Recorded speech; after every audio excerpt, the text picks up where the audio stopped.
Quando as pessoas me perguntam sobre fé e empreendedorismo, fé e carreira, fé e negócios, fé e empresa, enfim, para todo empresário, para todo homem, para toda mulher de negócios, eu gosto de pontuar pelo menos uma verdade muito importante.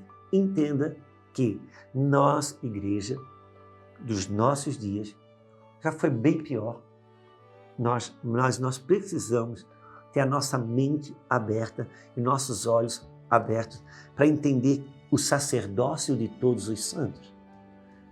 Porque nós entendemos um pouco sobre o sacerdócio eclesiástico, que é o meu caso.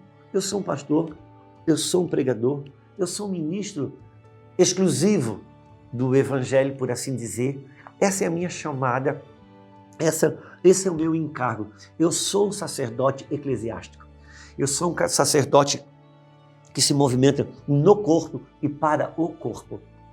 Já o sacerdócio do empreendedorismo, muitas vezes, ele funciona fora do corpo, mas funciona para o corpo. Por quê? Porque também é uma chamada. Isso é um sacerdócio. Eu sou um sacerdócio eclesiástico. Você pode ser um sacerdote da economia, você pode ser um sacerdote da educação, você pode ser um sacerdote da saúde, você pode ser um sacerdote do campo jurídico, de um campo político, seja por onde for.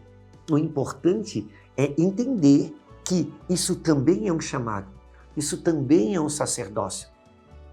Não é algo menos espiritual, não é algo menos santo de que o profeta, o evangelista, o mestre, o pastor, o apóstolo, seja como você pensar nos âmbitos de dentro de uma congregação. Não.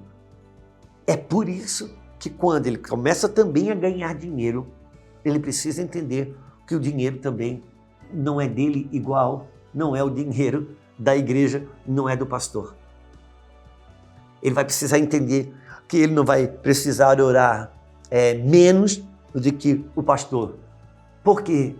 Porque tudo que você recebe de Deus é espiritual, precisa de um preparo espiritual, precisa de um discipulado espiritual também, precisa de você estar conectado com o céu. Para quê? Para receber as estratégias de Deus, para poder estar sensível ao Espírito Santo numa mesa de negociação, quando tudo lhe parecer favorável, você ter um lugar dentro de você para o Espírito Santo dizer, não entra aí. Ou quando tudo parece estar que não ser um bom negócio, Deus poder dizer, vai, entra. Isso não significa que nós não vamos errar aqui ou ali. Por quê? Porque muitas vezes até os nossos próprios erros, nossas decisões erradas, nossas escolhas erradas, elas, quando submetidas a um processo do Senhor, elas redundam em quebra de orgulho, elas redundam em temor para os próximos negócios, elas redundam em quebrantamento para considerar as pessoas que estão em nossa volta, que eventualmente aconselharam a não fazer, elas nos redundam para ouvir a esposa, que muitas vezes não estava de acordo. Enfim, é preciso entender que o que eu tenho é tão espiritual quanto aquilo que a igreja está treinada para considerar espiritual. A partir daí, Deus vai me ensinar também a lidar com o dinheiro de uma forma diferenciada, porque é uma ferramenta de multiplicação na minha mão e duas coisas vão ter que ser aprendidas aqui. A diferença entre a avareza e a diferença entre o esbanjamento. Você sabe o que quer dizer filho pródigo? Filho pródigo quer dizer esbanjador, gastador.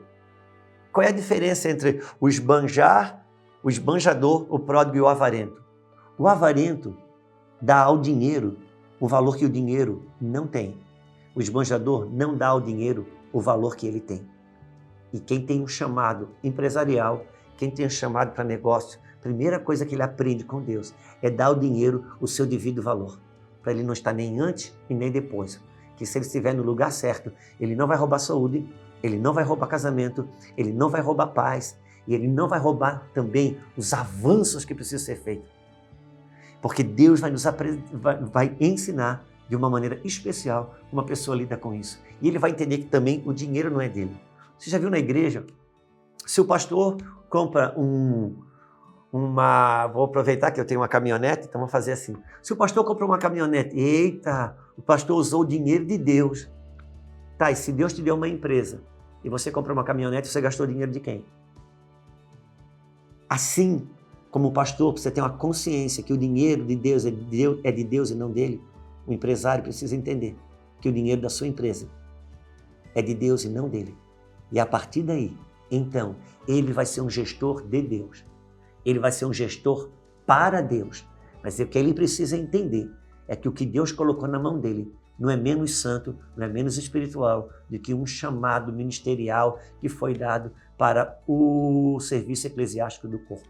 Teríamos muita coisa a dizer sobre isso, mas deixo esse parecer aqui na mesa. Deus abençoe cada empreendedor, Deus abençoe cada empreendedora que entende que isso é um chamado e é uma missão.